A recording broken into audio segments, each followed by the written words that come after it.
Self-Preservation Society. This is a Self-Preservation Society. Peter's decision to cast most of the subsidiary characters with comedy actors was a very bold one, and I think that they did create a version of the Italian Job which wasn't really the one that I originally envisaged.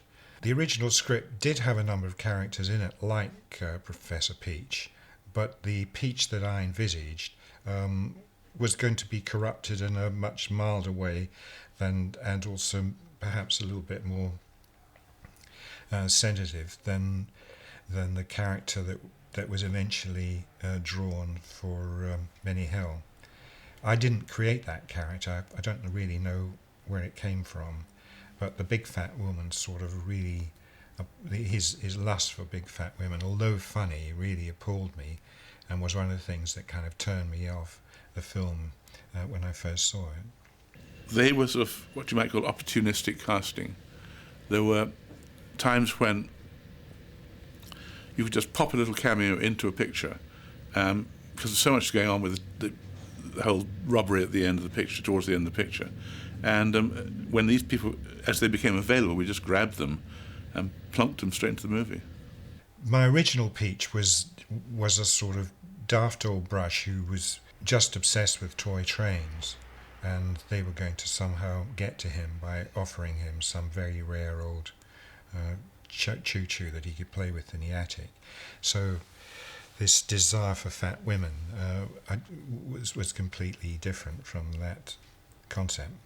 Well, I particularly got on very well with Benny Hill because my folks had been in Variety, and he was mad about Variety. He was mad about old-time stuff, and he actually remembered them as a double act in the 40s, because he'd seen them in Southampton and things like that. And we used to play a game which was called Bill Matter, because Variety artists always had Bill Matter. For instance, you get Albert Modley, the Lancashire lad. Hilda Baker, she knows, you know. And he pulled me up on that. He said that was not her original bill matter. Her original bill matter was Hilda Baker, 1001% pure. And so we used to snap these catchphrases to and fro. And he was a lovely fellow. But he did wander off on his own. Always had a notebook out, writing things down. I remember very little of Benny Hill, except he kept on disappearing. Very private man. And he would disappear, and, you know, if he wasn't required for a couple of days, he'd take a plane somewhere. But I do remember going out to do dinner with him on about 3 occasions. And he always carried a little notebook, which was always put with a pen, side of the thing. And he loved to order. We'd sit with Benny. There was about 4 of us that went out.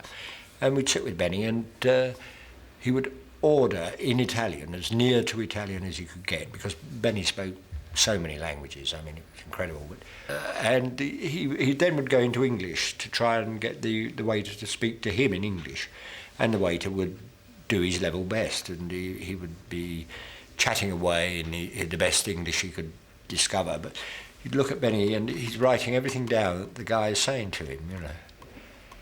Right. And 2 years later, we'd be watching a Benny Hill show, and you'd suddenly see an Italian waiter, and you'd listen to the dialogue, and you'd say, that's the guy that served us in that restaurant in Turin. Benny, in spite of the risque sort of stuff that he shot for television, he was very, very nervous of women. He was, to me, I had a wonderful dancer, a fat lady who was a wonderful dancer from Rome called Dorita. She was marvellous. And when we came to push her through the door, I said, Benny, get your face into her bottom. Push it, get your face then. He was terrified. He was absolutely terrified. Well, I love Benny Hill, and I was surprised later to hear that there was a lot of worry about the joke of the fat ladies and so on, which I always thought was, having a black sense of humour, I always thought was terribly funny. I mean, I just think he was a brilliant comedian. and tremendous fun. But then you could say the same about Fred Emney, I mean, who unfortunately seemed to get cut out of the movie. We did one or two quite funny scenes with him blundering around, you know, covered in flags and things, which apparently, well, finished on the cutting room floor. But I mean, we had two great comedians there, and I think it's interesting that I think the fantasy action took over so heavily that something had to go. And I think, unfortunately, we lost bits of Benny and Fred Emney, which is, I'm sorry we don't see more of them. Fred Emney, well, he had a sort of genetic problem where the higher up he went, the more weight he put on. And I was with him the first night we were there, and we were sitting in the Principe, and dear old Fred was saying, "Oh my God," he said, "I'm puffing away here," he said, "it's dreadful," he said, I'm getting fatter. And he did, he was getting visibly fatter, and you know, he had to take his shoes off and he put his slippers on. And then the slippers got too tight, so he got a pair of scissors and cut them down. And it was a medical condition that he had, that when he was too high up. So what they decided to do is they had to do Fred as fast as possible and get him down to sea level so he'd go back to normal. I played Rosa, and most of the time, I've got to be honest, I think most of the gang had about 10 lines between us, so everybody was struggling for recognition. I only had one line, which nobody's ever been able to figure out. Something to do with the differential. Rosa's having trouble with his differential there. Tell him to hurry up. Hurry up. I don't know what the differential is. I haven't got a clue. The Italian Job is blessed with a wondrous supporting cast. The legendary Irene Handel as Miss Peach, Tony Beckley as Camp Freddy, and Italian heartthrobs Rosanna Brazzi as Roger Beckerman, and as Alter Benny, Ralph Filoni. Oh, working with Ralph Filoni. That was one of the greatest thrills I had. It took all day to do the little scene, but he was such a sex pot. He was gorgeous. Now, he wasn't in the first bloom of his career when he did Italian Job. He was quite a mature man, but he was delightful. And did he know it? He used those eyes even to say hello to you. You were gone. Gone, gone. He was glorious. I had a cameo role in the Italian Job, and it came about when I was at home at the hotel, and a car drew up, and somebody jumped out and said, quick, quick, your husband needs you to do something in the movie. And I was so thrilled, absolutely thrilled. So I got my glamorous evening suit, dashed out to the set, got made up, hair done, arrived on, and Peter said, "Oh, thank goodness you're here," which made me feel full of joy. And he said, "The agents here keep sending me tall, dark, elegant Italian models for the dinner scene, and I'm looking for a small, blonde scrubber." So I swallowed my feeling of anger at being so insulted and got down and did the scene, because it was with Ralph Filoni. I'm sure anybody who is a fan of Italian Job will remember the scene where Michael Caine takes out crowbar from under the bed and says, "Hazel, Hazel, come out, my lovely." And people often say to me, why did he call that Hazel? Peter always had me in every one of his movies for luck, even my name mentioned or a picture of me on a wall in a set, just for luck. In this early scene, John Clive plays Charlie Croker's garage manager. Peter Collinson was a very interesting guy. He was very intuitive, but he gave us the opportunity to improvise around the theme of the scene. And he said to both Michael and me, so he only had to talk to the two of us, of course, for that shot. He said, "Why don't we improvise and see how it goes? We know how it is now, what it's about. Let's just find the fun in this scene." I say, hello. Yes. There you are. But I lost you for a second. No, I came on. Yeah. just thinking, maybe it needs a little more air through the second carburetor. Oh, do you think so? Yeah, listen. Yeah. Yes, maybe all right. Yeah. Yes. All right, I'll just... No, I'll do it. Just stay there. And I mean, I was very pleased about that because there's nothing really like it. If you can move around each other, you find something that brings an energy to the scene. And so I looked at Michael because obviously he had to okay it. And he looked at me, he was great. He said, how's it for you, John? I said, just great, let's do it. And that's what we did. And one of the reasons why there are a lot of shadows in that scene is because when they were setting up the lighting, they didn't really know where we were going to be because we'd be moving around quite a lot. And so we improvised the scene, we were treading on each other's dialogue, it was just great. And that's what made the scene really work. I felt that the scene gathered a lot of momentum that way. And it gave it the life that it needed. So, you know, it's hats off to Peter Collinson. From the streets of London to the piazzas of Turin, the evocative locations of the Italian Job perfectly encapsulate time and place. One of the most striking of these is Mountjoy Prison. Also known as Kilmainham, the set serves as a base of operations for Mr. Bridger. Being in the Mountjoy Prison in Ireland was an experience that I will always remember. First of all, it's the first time I'd ever been in a real prison instead of in a mock-up on a studio stage. And there was something very eerie in knowing that thousands of people had been incarcerated there, and it was a cold, gloomy place. And I remember on the recce going into one of the cells just to check where I could hide some lights, and suddenly seeing on the wall an inscription scratched into the concrete saying, "Oh God, how long?" And it sort of brought the pain to one's mind, and that memory was with me all the time I was filming there.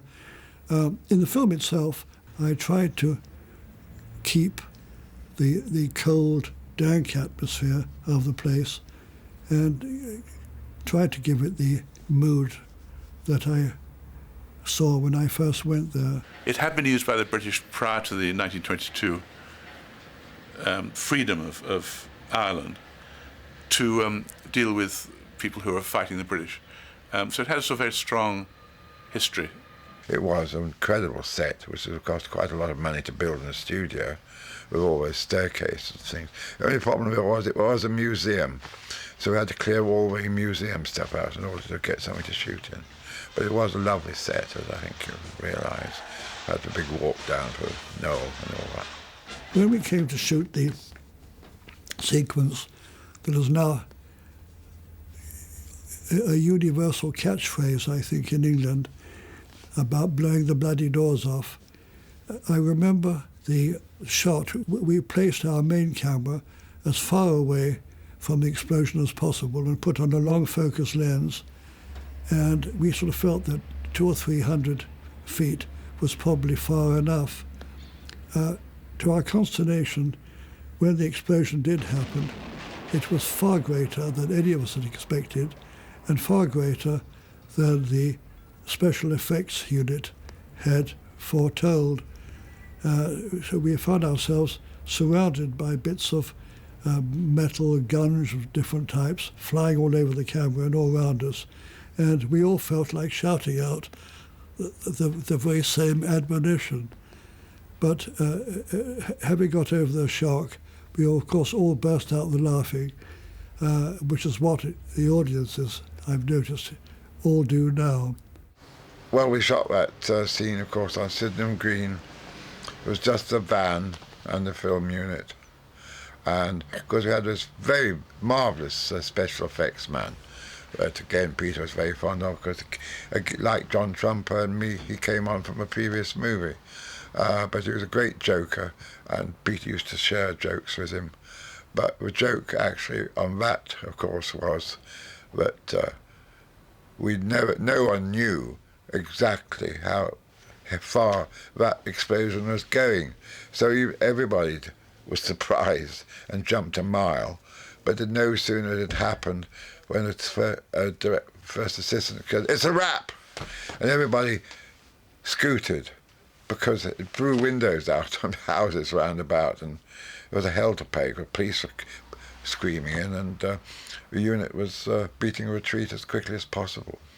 I think the script originally was set in Milan, but it was impossible to get a permit to shoot in Milan. A big city does not take kindly to traffic disruption, to the sort of stoppage which we needed to make this film work. And it just couldn't work in Milan. It was just, we didn't have any influence there, and we had no way of getting the city. It was apparent that there wasn't enough going for it. And at that point, Torino was brought in. Although later, I'm told, I didn't know this, that the writer had originally written it for Torino. But anyway, so it came full circle. Fiat saw the Italian Job as a huge opportunity to promote the product. What they recognized was that this was I think in Matthew Field's book this is referred to as the greatest commercial ever for any car. Something which British, whatever they were called in those days, Leyland or Motors or ever, certainly didn't see. And they said, look, if you also switch these three cars, little red, white and blue minis, for three little red, white and blue Fiat 500s with superchargers on so they'll do the job, we will give you any number of cars you want to crash, all the cars you want to destroy on the way through, a Lamborghini, the Aston Martin, the E-Type Jaguars, and everything possible. We'll also give you $50,000, which was not bad money in 1967, actually not bad money now. And you can have the top-of-the-line Ferrari. That was the offer. And that showed that they saw what this promotion was worth to them. I didn't go with that offer because the whole point of the movie, which I had grasped by that time, was us against them. It was the first Eurosceptic movie. It was us showing the Italians a thing or two. It was our lads against their lads, us being terrific and them being silly.